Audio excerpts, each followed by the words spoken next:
Hello everyone, welcome to arts study में DG.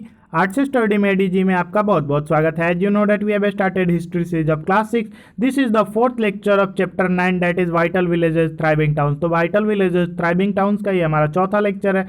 इससे पहले हम लोगों ने 3 लेक्चर करके रखा है। अगर आपने तीनों लेक्चर्स को नहीं देखा है तो डिस्क्रिप्शन में आपको प्लेलिस्ट का लिंक मिल जाएगा, वहाँ से आप तीनों लेक्चर्स को देख सकते हैं। तो आज हम लोग डिस्कस करेंगे क्वाइंस के बारे में। तो you may have noticed how wealth is measured in terms of coins in the story on page 90। यानी कि पिछले लेक्चर में जो हम लोग एक पुअर मैन का स्टोरी देखे थे, तो उसमें हम लोग देखे थे कि कैसे वो अमीर बन जाता है। गरीब आदमी, उसके पास एक मरा हुआ चूहा होता है, बाद में उसके पास 1000 सिक्के हो जाते हैं। तो इससे आप क्या मतलब सीखते हैं, एक तरह से कि वेल्थ को मेजर किया जाता है किसके टर्म्स में, क्वाइंस के टर्म में। यानी कि क्वाइन दे के लगाया जाता है अंदाजा कि हाँ उसके पास कितने पैसे होंगे, कितना धनी आदमी है वो। Archaeologist have found several thousand of coins belonging to this period. यानी कि ये जिस पीरियड का बात हो रहा है, ये पूरी ये स्टोरी जिस पीरियड के चल रही है, यानी कि ये तो बुद्धिज्म और जैनिज्म के बाद का पीरियड है, यानी कि लगभग 2000 ईस्वी के आसपास का बात हो रहा है। तो आर्कियोलॉजिस्ट को क्या होता है, इस पीरियड का 2000 के आसपास, यानी कि कुछ आगे या कुछ पीछे का, तो काफ़ी सारे क्वाइंस का एविडेंस मिलता है जो इस पीरियड का है। The earliest coin which were in use for about 500 years were punch marked coin such as one shown below. तो जो सबसे पुराना क्वाइन है, जो लगभग 500 साल तक यूज किया गया, यानी कि 500 साल तक प्रचलन में रहा, वो कौन सा क्वाइन था, तो पंच मार्क्ड क्वाइन। तो पंच मार्क्ड क्वाइन क्या होता है कि मानिए एक स्टाम्प टाइप का होता है, ठीक, और उस स्टाम्प से किसी चीज़ पे पंच कर दिया जाता है। जैसे आप देखते होइएगा अभी मुहर मारा होता है ना, उसको पंच मार्क क्वाइन को वही बोलते हैं, मोहर मारा हुआ क्वाइन एक तरह से। तो कोई अगर आयरन है, या आयरन का तो नहीं होता होगा, मेनली कॉपर हो गया, गोल्ड हो गया, सिल्वर हो गया, तो उस पर एक तरह से पंच कर दिया गया, बनाया हुआ ऑलरेडी रहता था, वहीं शेप उस पर उग जाता था। तो उसी को हम लोग पंच मार्क्ड क्वाइन कहते हैं। फिगर में आप देख सकते हैं। They have been given this name because the designs were punched on the metal। Example में सिल्वर और कॉपर, तो सिल्वर और कॉपर पे क्या किया जाता था, पंच कर दिया जाता था, इसीलिए इसको पंच मार्क क्वाइन कहा जाता है।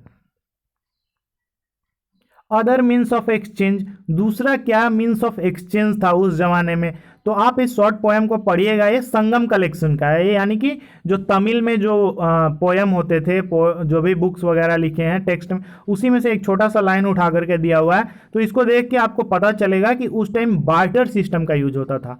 आप देखो, as they carry the white paddy of their land to exchange it for the salt of another crossing the long roads in the cart. यानी कि बोल रहा है वो अपना धान लेकर के जाते थे, अपने लैंड पे जो धान उगाते थे उसको ले करके जाते थे, उसको एक्सचेंज करके क्या लेते थे, सॉल्ट ले लेते थे दूसरों से।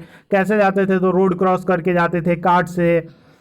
Through sand white as moonlight talking whole families. यानी कि ओवरऑल आप पढ़ते रहिएगा, इसका एक ही मतलब निकलता है कि बार्टर सिस्टम का यूज होता था। बार्टर सिस्टम क्या होता है, तो एक सामान को दे करके उसके बदले में दूसरा सामान लेना। यानी कि जैसे धान है उसके पास, तो धान को दे करके उससे नमक ले लिया, वो नमक से क्या, अगर किसी के पास नमक है तो उसको धान मिल गया। अगर आपके पास मतलब गेहूं है तो आप पैडी ले सकते हो, यानी कि धान ले सकते हो। तो ऐसे ही एक्सचेंज का जो मीन्स था उसको हम लोग क्या बोलते हैं, वाटर सिस्टम। तो उस टाइम ये भी प्रिविलेज में था, यानी कि चालू था। अब हम लोग देखते हैं सिटीज विथ मेनी फंक्शंस। यानी कि जो सिटीज होते थे उस टाइम, तो वहां पे काफी सारे फंक्शंस होते थे। एक ही काम के लिए वो सिटी प्रसिद्ध नहीं था, वहां पे तरह तरह के काम हुआ करते थे। Very often a single town was important for a variety of reasons. यानी कि बहुत उस जमाने का, जिस जमाने का ये बात हो रहा है, जिस टाइम पीरियड का, तो उस टाइम में एक सिटी काफी सारे फंक्शंस के लिए, काफी सारे वेराइटी ऑफ रीजन्स के लिए इंपॉर्टेंट हुआ करता था। तो सबसे पहले हम लोग एक एग्जाम्पल देखते हैं किसका, मथुरा का। तो मथुरा का हम लोग एग्जाम्पल कैसे स्टडी करेंगे एक तरह से, तो पहले मथुरा का लोकेशन देख लेते हैं। तो यहाँ पे है मथुरा, ठीक है, ये रहा आपका मथुरा। ओह पता नहीं क्या गड़बड़ है, हाँ ये मथुरा रहा।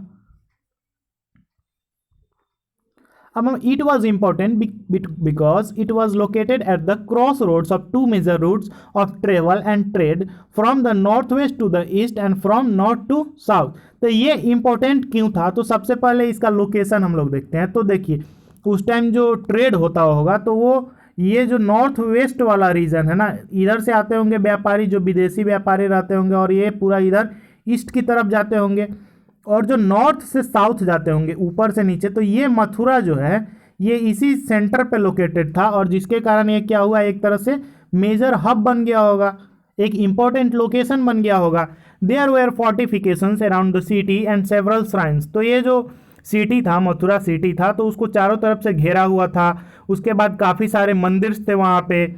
Farmers and herders from adjoining areas provided food for people in the city. तो जो फार्मर्स होते थे या हर्डर्स होते थे, तो वो जो अगल बगल के एरिया था, यानी कि मथुरा सिटी के अगल बगल का जो आस पड़ोस का एरिया था, तो वो लोग क्या करते थे, तो फूड प्रोवाइड करते थे, यानी कि एक तरह से फूड सप्लाई करते थे। किसको? जो लोग उस सिटी में रहते थे। तो अभी भी वैसे ही होता है।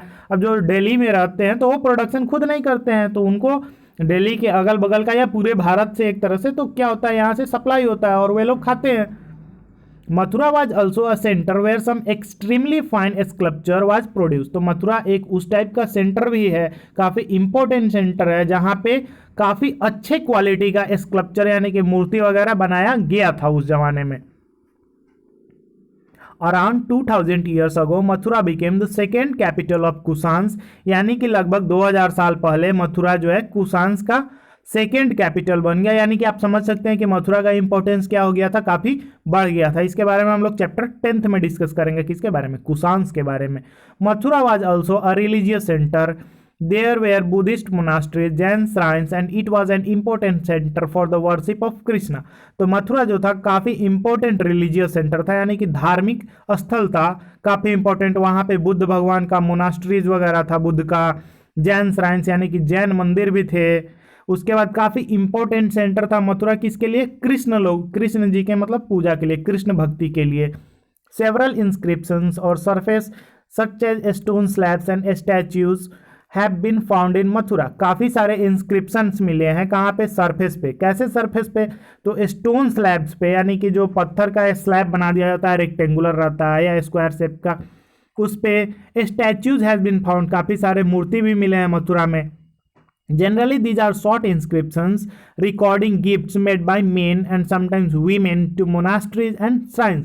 तो ये जो inscriptions मिले हैं, तो इसमें से अधिकांशतः या अधिकतर यानी कि क्या है, वो उसमें गिफ्ट का मेंशन किया हुआ है, यानी कि एक तरह से जो लोग दान देते थे, स्पेशली मेन, यानी कि जो पुरुष कभी कोई दान करता था या कोई वीमेन, तो उसका एक तरह से इंस्क्रिप्शन में मेंशन किया हुआ है कि हाँ ये आदमी है, ये गिफ्ट दे रहा है। किसको? मोनास्ट्रीज को या श्राइन्स को। These were made by Kings and queen's, officers, merchants and craft persons who lived in the city. तो ये सब किसके द्वारा बनाया जाता था? तो किंग्स के, क्वींस के, जो ऑफिसर्स रहते थे, जो मर्चेंट्स या क्राफ्ट पर्सन्स होते थे, उन्हीं लोगों के द्वारा ये सब क्या कराया जाता था? बनवाया जाता था।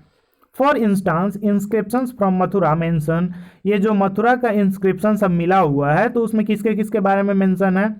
तो गोल्ड स्मिथ यानी कि सोने का जो काम करते हैं, ब्लैक स्मिथ, उसके बाद मतलब लोहे का जो काम करते हैं, weavers, basket makers, garland makers. तो बास्केट मेकर मतलब जो टोकरी बनाते हैं, गार्लैंड मेकर्स यानी कि जो फूलों का माला बनाते हैं, परफ्यूमर्स यानी कि जो परफ्यूम वगैरह बनाते होंगे उस जमाने में। तो इन सब के बारे में मेंशन मिलता है किसमें? तो मथुरा के इंस्क्रिप्शन में। अब हम लोग देखते हैं क्राफ्ट्स एंड क्राफ्ट पर्सन, यानी कि उस टाइम के क्राफ्ट और जो क्राफ्ट बनाने वाले लोग थे उनके बारे में। तो we also have archaeological evidence for crafts, यानी कि जो भी कलाकृति था उस जमाने में, उसका हम लोगों के पास क्या है? आर्कियोलॉजिकल एविडेंस है। These include extremely fine pottery known as northern black polished ware। तो ये जो क्राफ्ट्स है, तो उसमें सबसे ज़्यादा एक्सट्रीमली फाइन क्वालिटी का पॉटरी भी इंक्लूडेड है, जिसको हम लोग क्या बोलते हैं? नॉर्दर्न ब्लैक पॉलिश्ड वेयर, यानी कि शॉर्ट फॉर्म में NBPW। यानी कि नॉर्दर्न यानी कि जो इंडिया के नॉर्दर्न पार्ट में ब्लैक कलर का पॉलिश्ड वेयर, यानी कि जो घड़ा बर्तन वगैरह होता है उसको वेयर बोलते हैं। तो वो जो मिला है उसको हम लोग क्या बोलते हैं? NBPW। It gets its name from the fact that it is generally found in the northern part of the subcontinent। इसको हम लोग NBPW क्यों बोलते हैं? क्योंकि ये जनरली जो है नॉर्दर्न पार्ट में मिलता है और पॉलिश्ड तो था ही, ब्लैक था ही और वेयर तो है ही, इसीलिए इसको NBPW इसके नाम से ही आपको पता चल जाना चाहिए। It is usually black in colour, ये ब्लैक ही था। And has a fine sheen, ठीक है, तो काफ़ी देखने में अच्छा लगता था, इसमें काफ़ी ज़्यादा चमक था, उस ज़माने के हिसाब से काफ़ी अच्छे से ये पॉलिश्ड था। Remember that the archaeological evidence for many crafts may not have been survived. यानी कि ये बात आपको ध्यान में रखना है कि बहुत सारे ऐसे हो सकते हैं आर्कियोलॉजिकल एविडेंस जो अब खत्म भी हो चुके हो, जो हमको नहीं मिला हो। तो सोचिए और भी चीज हो सकता था उस जमाने में। We know from text that the manufacture of cloth was important. तो हम लोगों को टेक्स्ट से, यानी कि जो बुक्स वगैरह मिले हैं, जो एविडेंस मतलब लिटरेरी फॉर्म में, तो उससे ये पता चलता है कि उस जमाने में क्लॉथ का भी मैन्युफैक्चरिंग होता होगा, क्लॉथ भी बनाया जाता होगा। काफी इंपॉर्टेंट हब रहा होगा कौन? मथुरा, क्लॉथ का। There were famous centres such as Varanasi in the north and Madurai in the south. यानी कि वहां पे उसके आसपास में क्या था? काफी फेमस सेंटर था, जैसे वाराणसी नॉर्थ में, और साउथ में क्या था? Madurai. Both men and women work in this centres. तो ये जो सेंटर्स होते थे वहां पे पुरुष और महिला दोनों लोग काम करता था। Many craft persons and merchants now form association such as श्रेणीज। तो जो क्राफ्ट पर्सन्स होते थे उस सिटीज में, जो क्राफ्ट मतलब कलाकृति बनाने वाले लोग रहते थे, या जो व्यापारी होते थे, वो लोग अब एसोसिएशन बनाने लगे थे। एक तरह से जैसे आप अभी देखते हो ऑटो वाले का एसोसिएशन होता है, ऑटो यूनियन, ट्रेड यूनियन। अभी जो फार्मर प्रोटेस्ट चला था तो फार्मर लोगों का भी एसोसिएशन होता है। तो उस टाइम भी वो लोग क्या किया था? एसोसिएशन बनाया था, जिसको क्या बोला गया? श्रेणीज बोला गया। These श्रेणीज of craft persons provided training, procured raw material and distributed the finished product. तो ये जो श्रेणी था, क्राफ्ट पर्सन लोगों का जो समूह था, एसोसिएशन था, वो क्या क्या काम करता था? तो ट्रेनिंग करवाया जाता था उसमें, यानी कि जो नया लोग आता होगा उनको ट्रेनिंग दिया जाता होगा। प्रोक्योर्ड रॉ मटेरियल, यानी कि जो रॉ मटेरियल यूज किया जाता होगा क्राफ्ट बनाने के लिए, कलाकृति बनाने के लिए, उसको प्रोक्योर करना, यानी कि उसको लाना, खरीदना वगैरह का काम। And distributed the finished product, और जो फिनिश्ड प्रोडक्ट यानी कि जो बन करके तैयार मटेरियल हुआ उसको एक तरह से डिस्ट्रीब्यूट करना, ये सब काम किसका था? तो वो एसोसिएशन, जो श्रेणी कहा जाता था, उसका। Then shrenis of merchants organise the trade, और जो मर्चेंट यानी कि व्यापारियों का श्रेणी था वो क्या करता था? व्यापार, जो भी व्यापार का काम होता था उसको ऑर्गेनाइज करता था एक तरह से। श्रेणीज ऑल्सो सर्व्ड एज बैंक्स, यानी कि जो एसोसिएशन था, श्रेणी था, वो एक तरह से बैंक का भी काम करता था। वे rich man and women deposited money, जहाँ पे जो बैंक जो काम करते थे वे लोग बैंक की तरह, तो वहाँ पे जो पुरुष थे, कौन से पुरुष? तो रिच पुरुष, यानी कि जो पैसे वाले लोग थे, पुरुष और महिला, वो अपना पैसा डिपोजिट करते थे। This was invested and part of the interest was returned or used to support religious institutions such as monastery. तो ये जो पैसा ये लोग जमा करते थे वो श्रेणी में, बैंक में एक तरह से, तो वो इन्वेस्ट किया जाता था, पहले पैसे को कहीं लगाया जाता था, और उससे जो इंटरेस्ट आता था, यानी कि जो पैसे से उनका अलग से मुनाफा होता था, उसको या तो रिटर्न कर दिया जाता था, या रिलीजियस इंस्टीट्यूशन जैसे मोनास्ट्री हो गया, बुद्धिस्ट मोनास्ट्री, या श्राइन्स हो गए जैन के, तो उसको सपोर्ट कर दिया जाता था, हेल्प कर दिया जाता था। ठीक है, तो आज के लेक्चर में इतना ही। Thank you for watching, stay tuned with us.